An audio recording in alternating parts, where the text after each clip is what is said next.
Welcome back to the Blocks Retro Repair YouTube channel. Today we're going to be trying to get this roller coaster ride actually functional. I have all the parts, so in theory, as long as everything's working correctly in today's video, we'll be able to ride this thing for the first time. Previously, we replaced the soda-damaged rear projection with this 42-inch plasma. We got new amplifiers on the back to run all the audio. We have the DVD player mounted underneath, a new HDMI cable ran through the frame, and I finally have the motor controller and everything.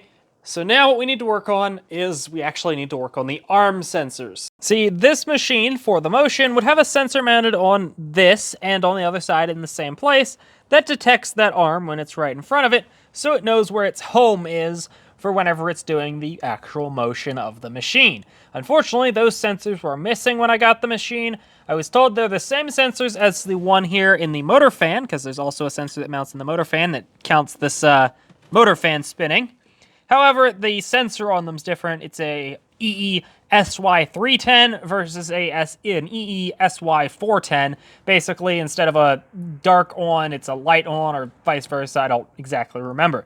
Now, luckily, I actually did get 2 spare fan sensor PCBs, but of course they have the wrong sensor on them. So that's the first thing we need to do. We need to swap out that sensor. This is the spare harness that I got, and as you can see, it has 2 sensor boards on it. However, they're on the wires that are labeled fan, so we need to switch out this sensor for these sensors.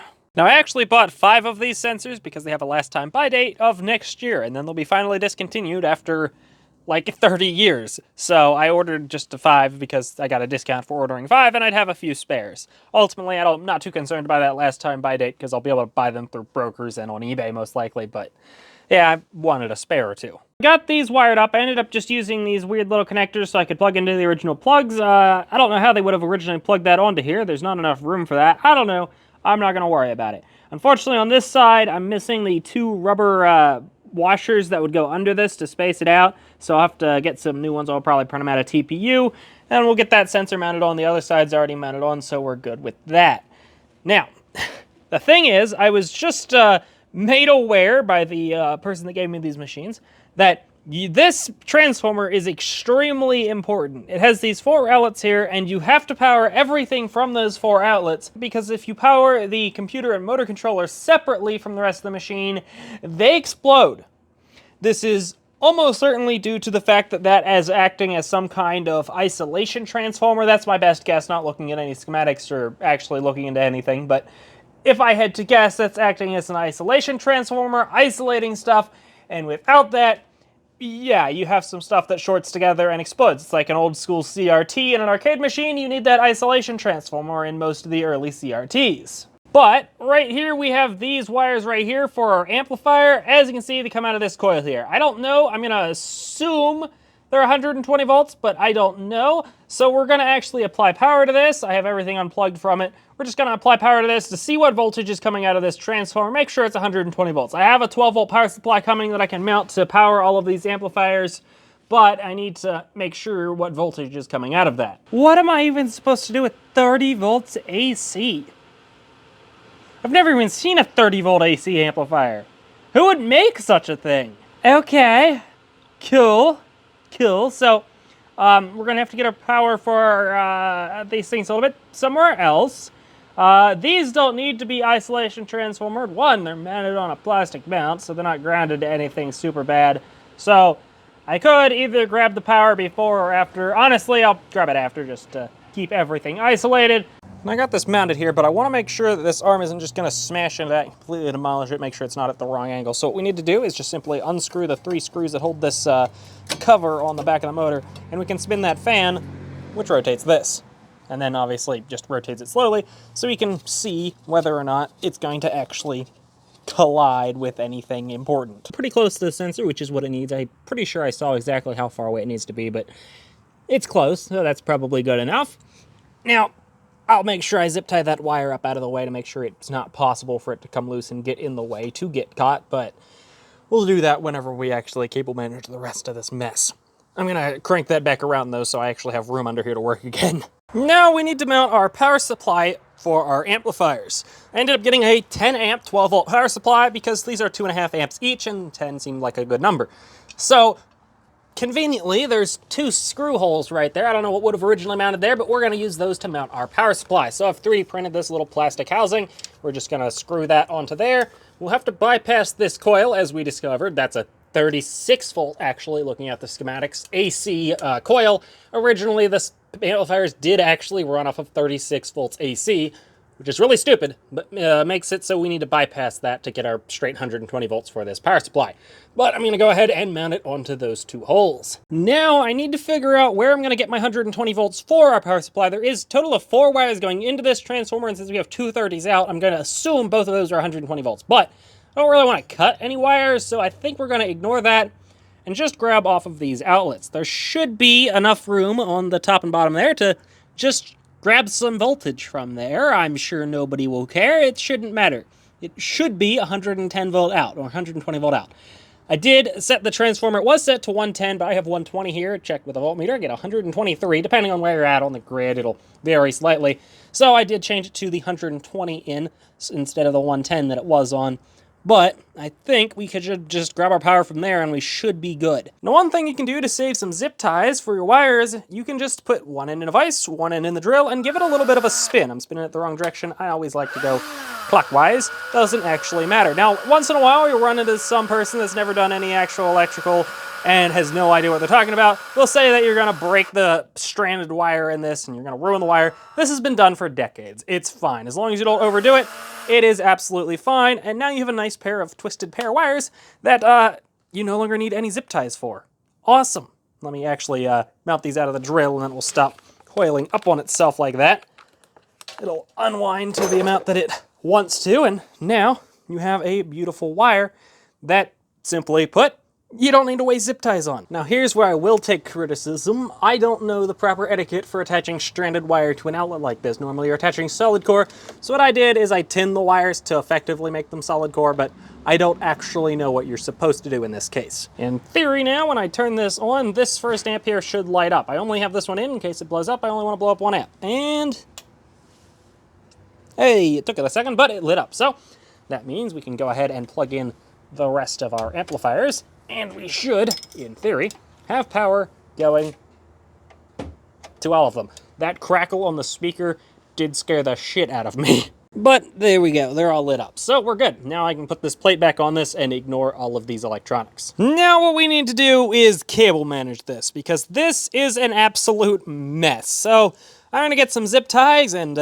start cable managing. Well, I have good news and bad news. The good news is everything's cable managed. It is looking absolutely beautiful under here.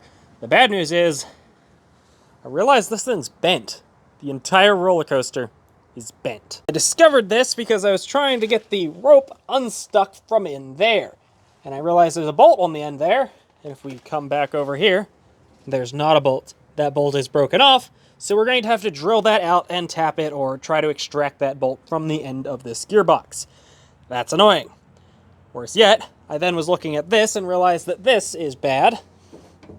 I also noticed how loose that whole thing is. And then I realized all of this wear. And then I realized it's bent that way and then going this way. This one is just straight going away.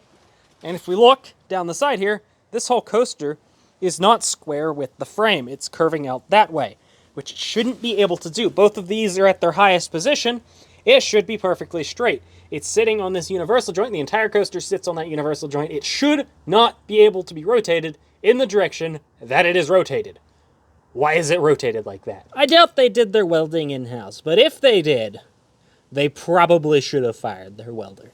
There is zero penetration on that weld. That is not a good weld. I cannot weld, and I know that is not a good weld. That is purely for show.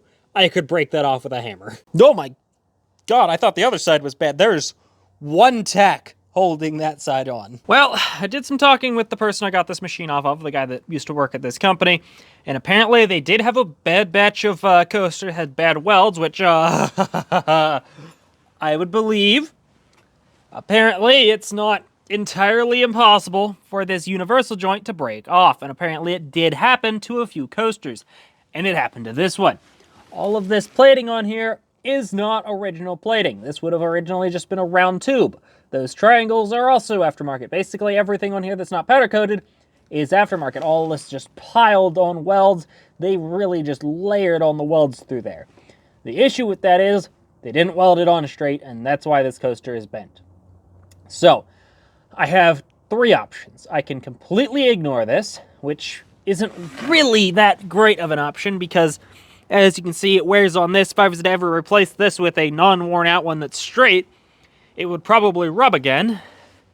The second option is to take a plasma cutter and attempt to cut all of that off, cut off all of that many layers of welds, and somehow get it straighter than they did, and this was probably done at a machine shop, looking at those welds, and re-weld it, and assume I can get it straighter.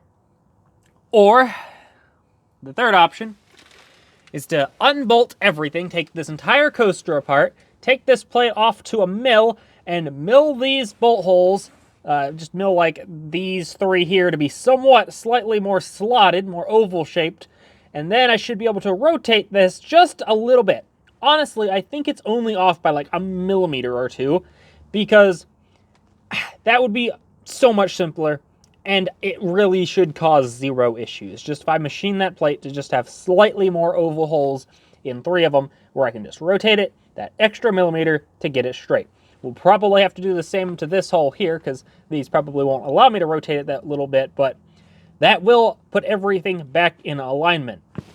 Could do it to this plate, but the issue with that is, since this is the one that's re-welded and not straight, when the coaster is going forward, it would actually be going somewhat like that, which isn't what we want. We want to correct the actual issue, which would be this one, so we need to rotate this one to realign everything to be perfectly straight.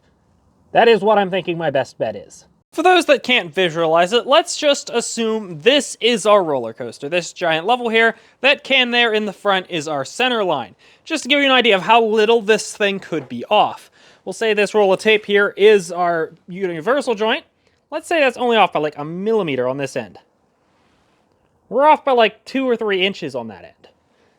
So that thing's probably off by like 2 or 3 millimeters, and that's why it's off by a few inches all the way at the end. A very small amount of movement here is a lot of movement on that end, which is why that machine shop probably didn't get it straight, and why I do not think I would get it any straighter. None of the arms seem to be hitting anything right now, so I can't think of any good reasons not to connecting a motor controller and possibly blow up said motor controller. So, we're going to get it connected on, and we're going to see if, hopefully, everything's functional. It is on not well. I put one of the old screws in right there, just loosely, because it's stripped, and that's the wrong size. It's the size too small, and the two on the other side is the size too small. It won't fall off, but I have to go buy the correct size screws. I don't know what's wrong with the flash on this phone. It's all of a sudden started flickering. That's really inconvenient, but let's go ahead and plug everything in. This right here is the power for both motors, and I have checked the wire all the way back to both motors. I was told to do that because they like to sometimes chafe on the frame. And I see why. Those holes are incredibly rough and have 0 rubber grommets. We might add those, but for now, the wires are okay. So let's get this plugged in. This is very importantly directional. The pins are only spaced slightly further apart right here, but if you plug it in the wrong way, it blows up. I feel at this point I'm putting off the inevitable, and we need to power it on. This is either the moment where we have a sick machine, or we have a sick machine that needs medical help. This could cause so much more work if we blow something up, but again, we're putting off the inevitable at this point. I'm going to turn it on first without turning on the motor controller, because there's a switch to turn off the motor controller. We'll turn on the computer. If everything seems fine, it should technically, I believe, fully work with just the motor controller, just off. It just won't have any motion.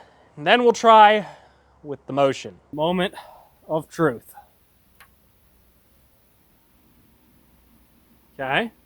We'll have to turn the TV on manually because it doesn't auto power on, but we have 4 of 6 lights on. That's cool. Let's turn the TV on. Let's see what we get. I don't know if it'll be able to control the DVD player. It's looking like not. So we might have to set some settings up in the DVD player. I'm going to at least just manually turn on the DVD player. Oh, actually. Nope, okay. We have motion! Oh god, we have motion! And we have fans working too! Oh, goodness! Why is it so shaky? And also that is really, really cold air. I don't really know why I'm tilting right now. I do think we're not perfectly calibrated because I think it thinks this is level, which that was not level. Yeah, like this is not level, but I think it thinks that's level. Okay, we're leaning way back. Oh God.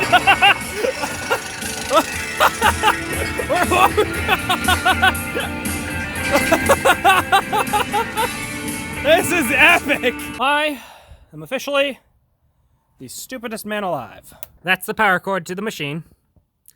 Yeah, it just cut it in half. So it's partially working, but it's had some issues. At one point, it just freaked the frick out and just started spinning these things and going nuts. Not good. The e-stop button also doesn't work for some reason. I'm assuming the contacts are dirty, but that's a very big problem to have with an e-stop button. I also have been struggling for, not really hours, but hours, we'll say, to get into the setup menu. I turn it on, I hit the buttons, nothing would ever get me into it. I finally just plugged in the old DVD player, which does act a little bit differently than the new DVD player. Hooked up this tiny little screen here. I finally got into the settings menu, and I did the calibration, or the secret third menu option, the diagnostics.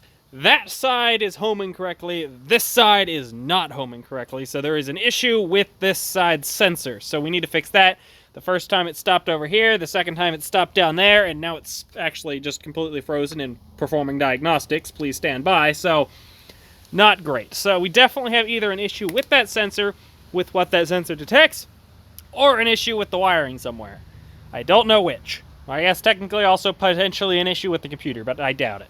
Do think we have an issue with the computer. It is intermittently just going straight to Mantis, which, from what I've read, is either an issue with the cables or the computer, which I checked the cables are all good. I even tore the DVD player apart to make sure we didn't have a broken joint because the port seemed kind of loose, but it's not that. The cable has continuity all the way back to the computer, so I'm thinking the caps are probably, this is probably like what, a 99 machine or a 2000 machine, so 25-year-old caps, they're probably in need of replacement. So I might just go ahead and recap the entire computer. I think there's electrolytics on it.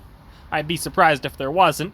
We'll just probably replace those, and that should probably make this a lot more reliable. As it is, it seems to be, it only turns on properly every once in a little bit. You like have to leave it powered off for a little bit. The caps drain maybe. I don't know. That's my best guess though. It's probably electrolytic. It just went straight to Mantis, which it should not be doing. I've gone ahead and moved the coaster over here so I don't have to open the big garage door to actually work on it, and so when it's functioning it doesn't whack into stuff, and so I can put it on its actual feet so it stops trying to walk away on me when it's moving. So, the thing we need to fix now is that other arm sensor not sensing and the computer not turning on every time. We're going to ignore that for now. I'm going to throw that up to electrolytics. We'll probably replace those, but we really need to get that arm sensor working because otherwise that arm just kind of goes wherever it decides to start from, and sometimes it starts correct to where it's even enough, but then sometimes it's 180 out and everything is all sorts of screwed up. You tilt one way when you're supposed to tilt the other way. So we really need to fix that homing sensor. There's 4 things it could be. One of those is it could be the computer not actually detecting it, which is bad. We're going to ignore that idea for now. It could be that the sensor's too close to the arm, so it can't detect it. That we'll try. It could be that the sensor's bad, and it could be that there's something wrong with the wiring. So, let's start from the beginning. We'll verify the wiring's good. The wiring is good all the way, so that's not the issue. We're going to try spacing it back next. It's like right up against it on this side. The other side that's working is almost a 1/4 inch away, so I think we need to space it back maybe. So let's figure out how to do that. It looks like we're spaced all the way back on that bracket, so I'm not entirely sure how this is possible. But let's loosen those bolts and see if we have any more adjustment in them. Well, we have a bunch more space there now, about what the other side has. It actually worked pretty well. That side goes in while that side goes out, and it gives me plenty of adjustment, actually. Now I get to play the fun struggle of trying to get this to go into diagnostics mode. Some of the buttons are a little sticky on the dashboard, so it's a little bit of a pain to get that in, because you have to get it in like 30 seconds while the screen's booting up and all. It's a real pain, but I got into it twice. Let's see if we can do it again. Okay, so now we have a bigger problem. Motion's completely dead. 0 response to motion. If I turn off the motor while it's trying to run, we get a motor hard fault, which means it's actually trying to do stuff, but it does nothing. We try to play a coaster, that plays, coaster doesn't move. I try to send commands via the computer, doesn't move. So, What the hell happened? Well, you know how previously I said this thing probably had bad electrolytics? Well, I'm right. See that liquid there, around those two resistors? That cap has leaked all of its juices, so let's replace it. It has been replaced. I would replace the rest of these, but unfortunately I don't have enough 10 microfarads to replace them all, so I'm just going to wait on those. None of them appear to have leaked. This one here obviously had leaked. The bottom was super swelled out, and I measured it. It was between 80 and 130 microfarad. It's supposed to be 220, and that large fluctuation just while I was measuring it means it's definitely bad, minus the fact that it was also leaking and had a giant swelled bottom. There we go. Now it started up immediately. I did check that power supply. It is outputting exactly 5 volts. We'll recap it when we recap the rest of the board, but it's fine for now. It actually did home that time. We're going somewhere. I think we might be working. I think I may have found the issue. I was seeing these numbers, so I was assuming this was seeing the audio, but apparently, maybe not, because while I have continuity from the outside of this to pin 7 on this, I do not have continuity from the inside pin to pin 8 on this. In fact, I don't have continuity from this pin to any of these, so this could have saved me a lot of time had I checked that sooner. This audio cable got crushed right here. What's the bet I accidentally ran this over when I was moving this machine?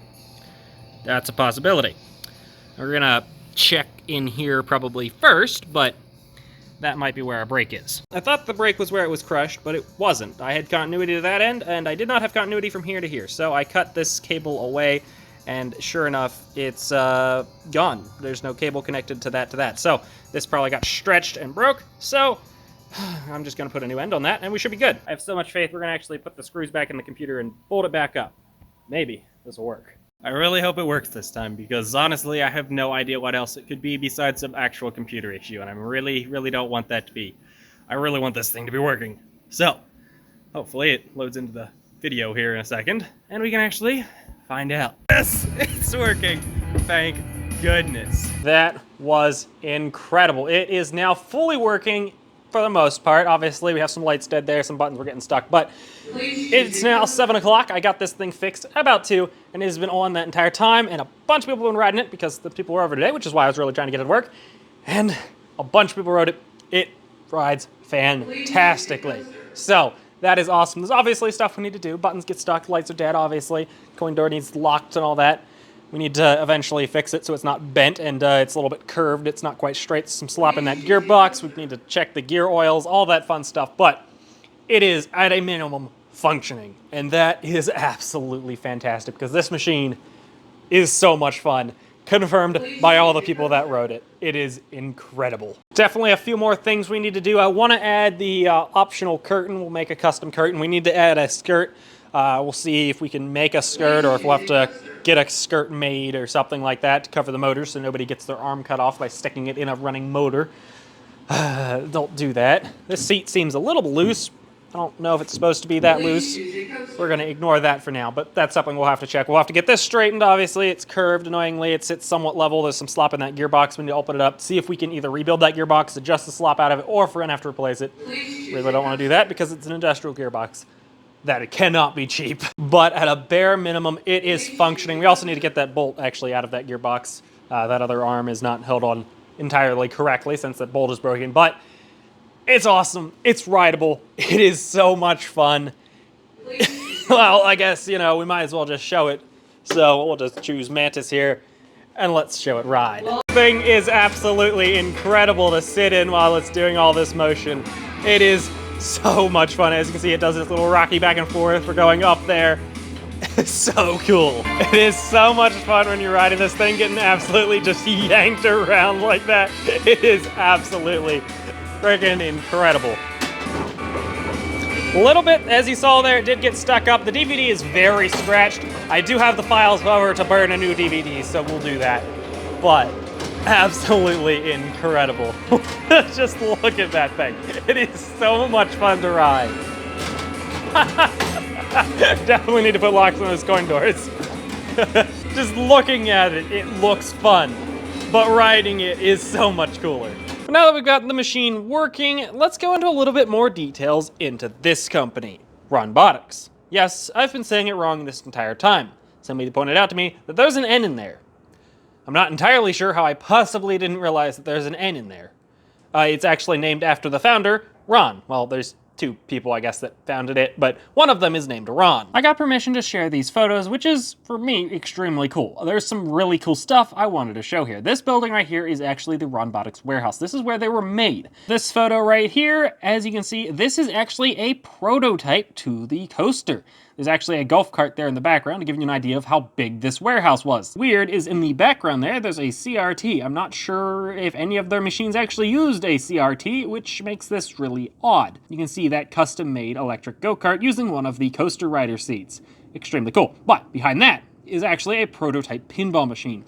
They were working on a motion pinball machine. I do have some renders of what that would have apparently looked like. Apparently it would have just been called Ricochet. Very creative. This is what I think could have possibly saved this company if they managed to get them out a little bit sooner. These are motion F-18 flight simulators. Now, we don't know if they ever actually got a motion one finished. As you can see in the background of this photo, one of them is on a motion platform.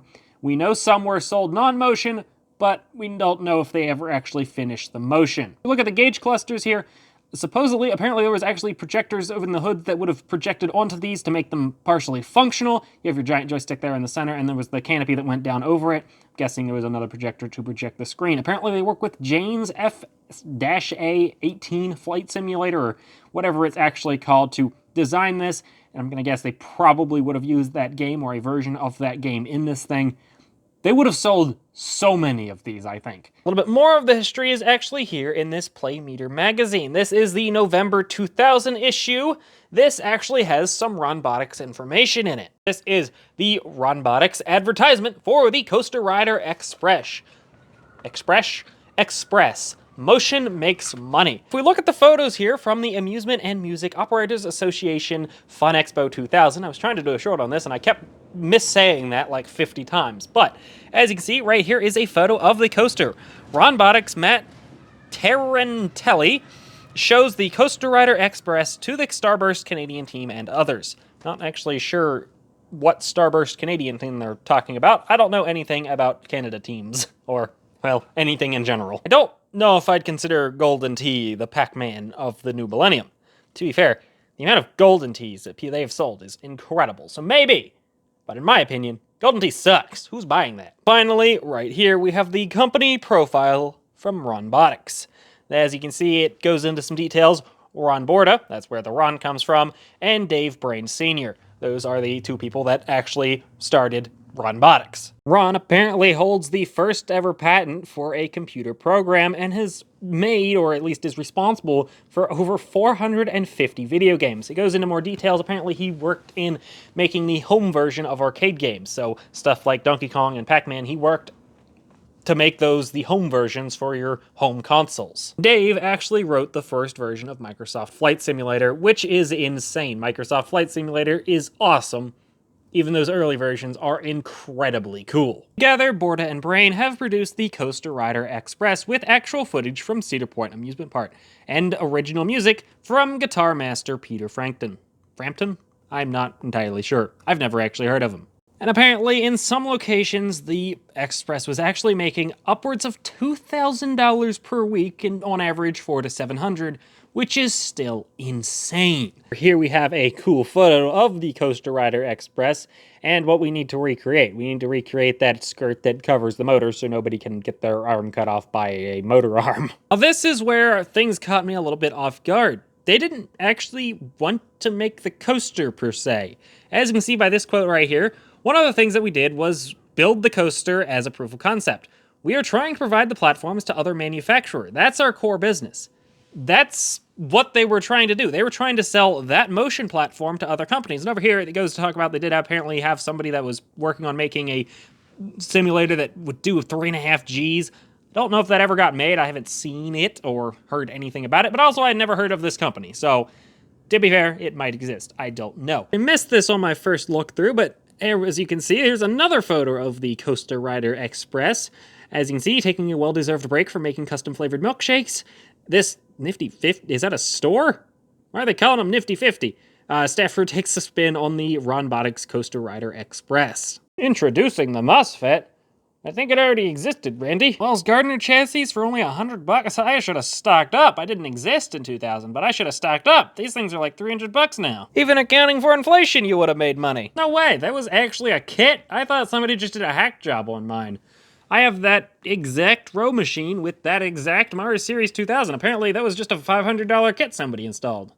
Okay, that's really cool. Because, yeah, the old Mars dollar bill acceptors are kind of useless nowadays, but the modern Mars Series 2000, I guess modern, this thing's from 2000, but these can be upgraded, usually, to accept modern dollar bills. I checked mine recently, and it takes 2021-5 just fine, so, yeah, apparently that was actually an upgrade, and not just something somebody hacked into there. That's actually really cool to know. Wait a minute.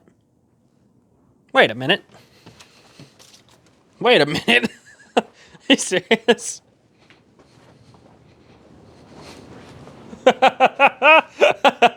It's that exact seat. Okay, that's actually kind of cool. Well, I guess I now know who made that seat. Every time I read one of these, I'm like, man, I should really just like read all of these. That'd be really cool. I could probably learn a lot of information. And then I remember how many of these I had. You see this little box right here? You know, just a few replays. Just a few replays. Just a few replays. Just a few more replays.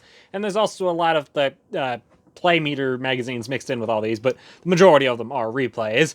And I'm almost certain that another one of these totes somewhere on this wall is also full of more of them. So if I start now, I'll maybe be done by like Christmas. 2028 or something. We have a lot more we need to do, but we got absolutely incredibly far in this video. If you want to see more, please leave a like and subscribe so you can see this thing finally get fully brought back to its former glory, get it straightened, get the custom skirt, get the canopy put over it, get potentially VR, get it just cleaned up. I'd love to get these stickers reprinted. Maybe I'll find a high quality photo of those and I can get them reprinted because it's really unfortunate that those stickers on both sides, these stickers are worn off. The Ronbotics got a chunk out of it there. I keep saying Ronbotics, it's Ronbotics actually. The Ronbotics up there, our e-stop button needs replaced, but this thing is absolutely fantastic. It is so incredibly fun. I now see why they charge $2 for a ride. I don't know if I would have paid it back in the day, but somebody definitely would have, and I understand it. But please leave a like and subscribe. See you next time.